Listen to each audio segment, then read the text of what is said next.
Welcome to your new favorite podcast, Glow Big with Stephanie. I'm your host, Stephanie, and this podcast is for all women. We want to inspire and empower you. We're going to bring you style, humor, entertainment, good intentions, big ideas, hope, and a little bit of sobriety in each and every episode. You can get all that and more at vibewithstephanie.com. But right now, grab yourself a sparkly water, put it in a pretty glass or a coffee, and get comfy and enjoy the show. I heard that 64% of Americans want to drink less alcohol. That is way more than half of us. So you are not alone. And if you're here, you've probably been thinking about changing your relationship with alcohol for a while now. Maybe it used to be fun and it's just not anymore. Maybe the hangovers got too debilitating. I know that as I got older, even if I wasn't drinking as much, the hangovers were brutal and they lasted so much longer, days and days and days of brain fog and depression and anxiety and all the things. Maybe something terrible happened and now you just know that you have to quit, even though you don't exactly want to quit. Maybe you've been told that you're drinking too much, or your inner voice is nudging you like mine did. My inner voice nudged me for so long and I ignored it.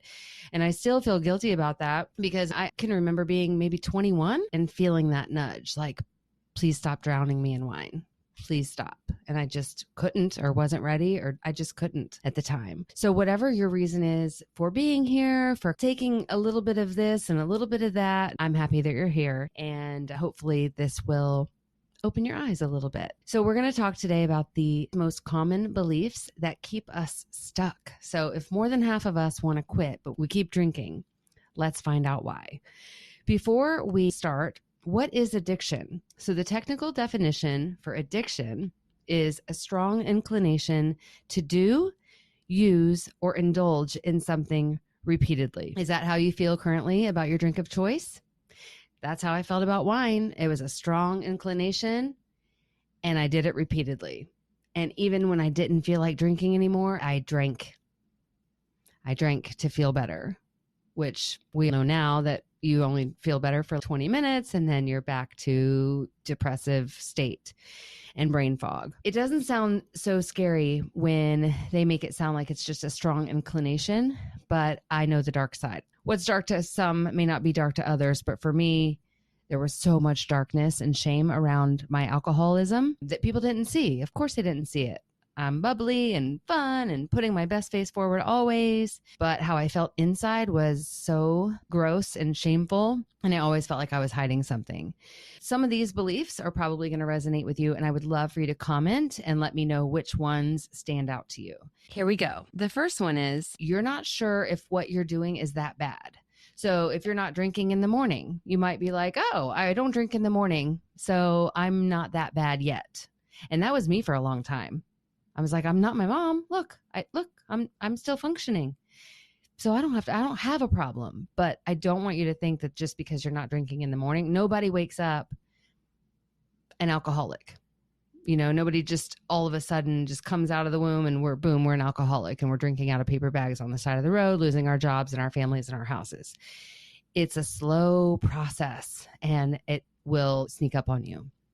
So instead of labeling yourself that, oh, I'm an alcoholic, maybe just ask if alcohol is getting in the way of you living your best life. How much time are you wasting in this life thinking about alcohol? How much time are you wasting being hungover? How much money are you wasting on drinking alcohol? And what about the love moments that you might be missing? For me, because I drank and I smoked, there was a lot of intimacy not happening because I felt icky about the way I smelled with my little boy and with my husband. And even the other day, we were all out to eat. Normally, we would have gotten a bottle of wine. Cheap, gross wine, just to keep me happy and moving. And we saw some people that knew us. And before, I would have been buzzed, feeling weird and raw. The other lady doesn't drink. And I would have felt weird and I wouldn't have given her a hug and I wouldn't have been so nice to the kids. And it's just really nice to not have a wall in between me and other people now. And I'm not missing on those love moments. I don't know if that's even a thing or a word, but I thought of that the other day. I just feel like alcohol was definitely coming in between me and anybody else. There was a wall, and it was getting higher and higher and thicker and thicker. So instead of labeling that you're an alcoholic or that you're this or that, because I don't think you need to put a label on it, just ask, is this getting in the way of my best life? Number 2, are you afraid of change? This is one of the belief systems that we can be stuck in. And getting sober is uncomfortable. I'm not going to say it's just butterflies and rainbows, because it isn't. Because likely you've been kind of putting a blanket on things with your drinking and been able to numb out. And when you're not drinking, you can't numb out. And that's one of the biggest reasons we keep drinking, because we're afraid of change. We're afraid of how uncomfortable it's going to be. And a lot of us can't get past the 3-day mark. And that's me for sure. I could never. This time that I quit is the first and only time I've ever quit. Before this, I could not make it 3 days. I could not make it 3 days because I felt so crummy and so hungover that I had to keep going. You have to have a plan. You have to have a few things in place before you just go and try to quit. We have to have the courage to step outside of our comfort zones and trust ourselves and know that it's going to be a little painful, but it's going to be worth it in the end. So if change and being afraid of change is what's holding you back, just trust yourself a little bit. Trust me, come along on the journey. I think it's just time for us to open our eyes a little bit and deal with whatever we've been suppressing for so long. I'm able to actually process it and handle it much better now that I'm not drinking.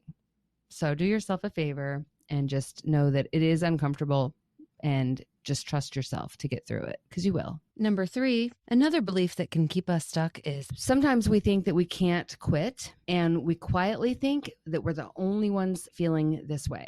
When we think that we're weak and we feel ashamed and alone, it just makes it harder to come forward or harder to quit. It just makes you want to drink more. But I promise that so many people are feeling that way. Everybody feels like they're alone, when we all have so much in common. It's crazy. So, and that's what this drug wants you to believe, is that you're by yourself. You're alone in this. Here's some wine. Here's the shoulder to cry on. And this belief just has so many desperate, despairing feelings around feeling like you're all by yourself in this.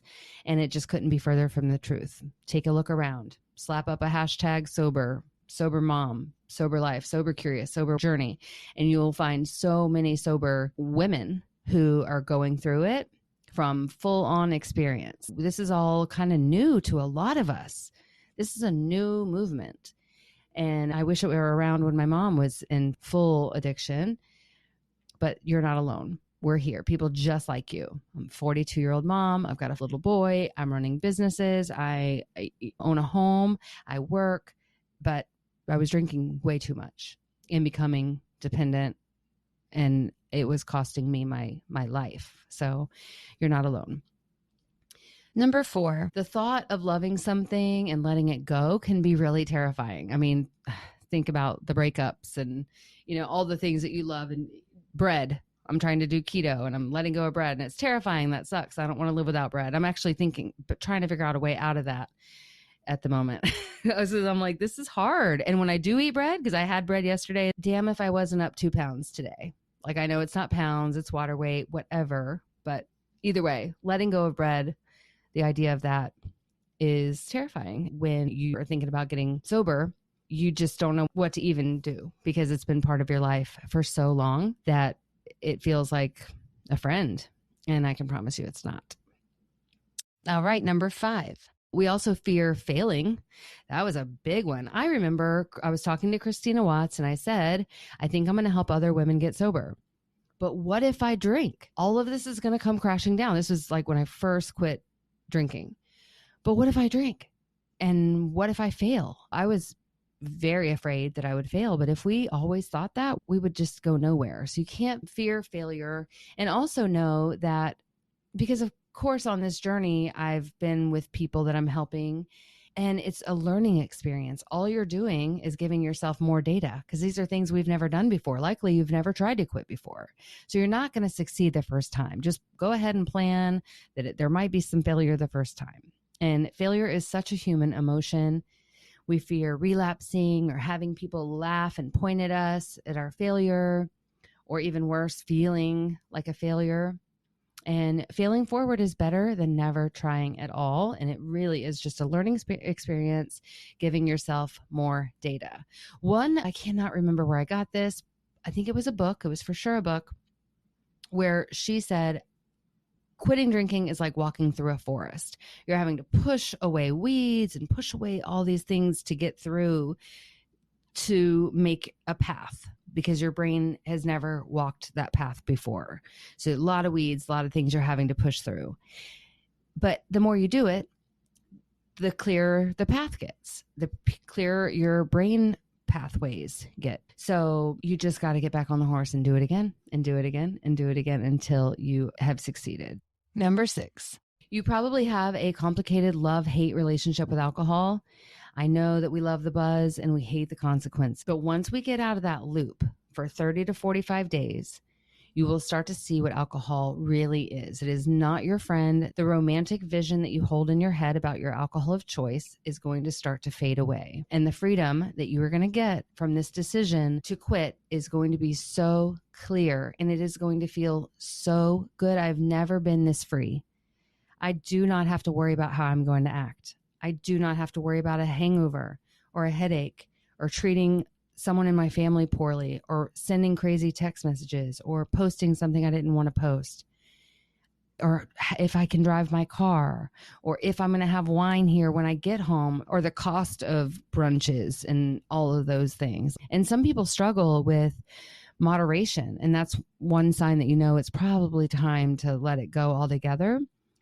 But it's just easier to stop than it is to make these rules for yourself and moderate. And I'll only drink on Wednesdays, and I'll only, it's just freeing. So that's a great word to use to describe how I feel now that I'm not drinking. So your love-hate, I know you think you love it for 20 minutes and the feeling that it gives you, but it's just not worth what happens after. Not to mention, 3 drinks of wine per week, which you're probably drinking more than 3 glasses of wine per week, increase your chances of breast cancer by 15%.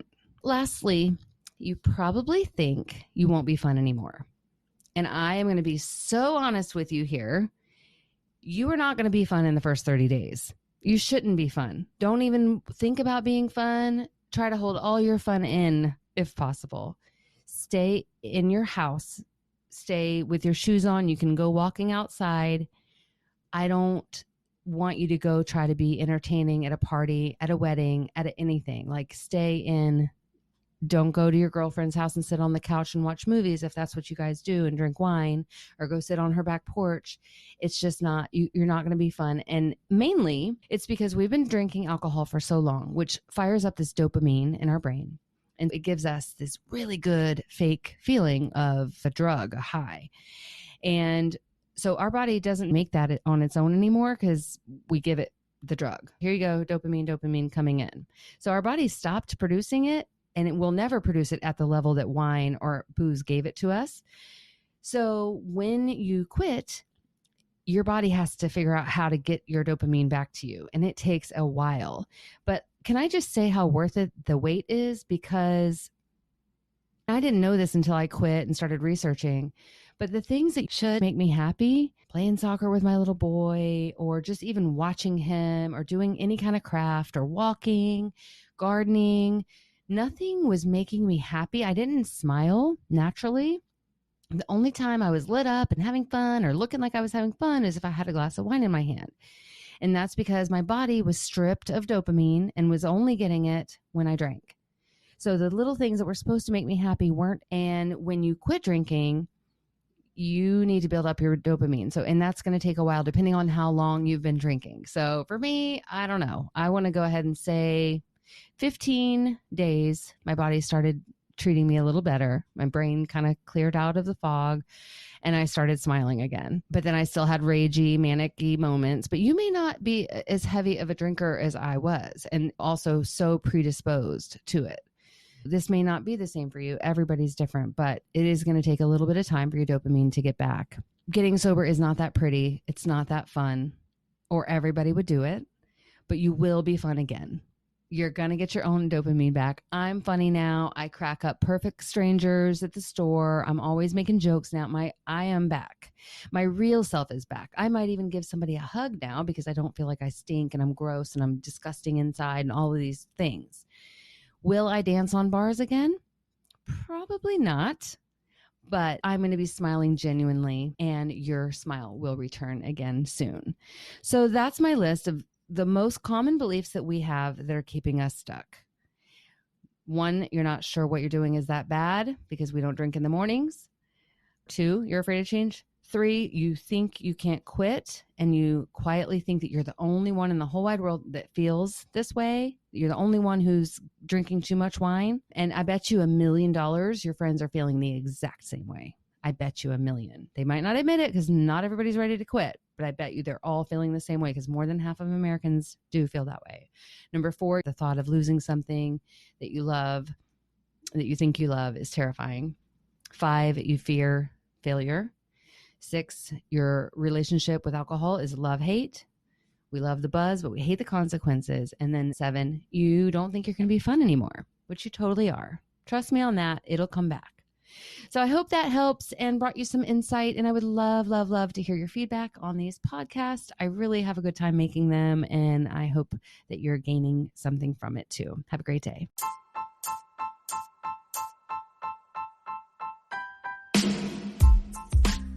Thanks for joining Glow Big today. I hope you're leaving feeling empowered and ready to take on the world. Listen, if you're feeling burnt out and a little bit depleted, you should check out my Sober Up to Glow Up course. This is a 30-day value-packed, self-paced video course where you can log in and get yourself some self-care every day. There's yoga, there's breathing techniques, there is mocktail recipes and journals and affirmations, and of course, lessons on sobriety and what it's doing to your body and what to do to combat triggers and cravings. And it is just a lot of fun. It's going to benefit anybody, whether you're a big drinker or not. So go to vibewithstephanie.com/sober up to glow up course and grab it now while it's in its beta pricing, because the price is going to go up almost double really, really soon.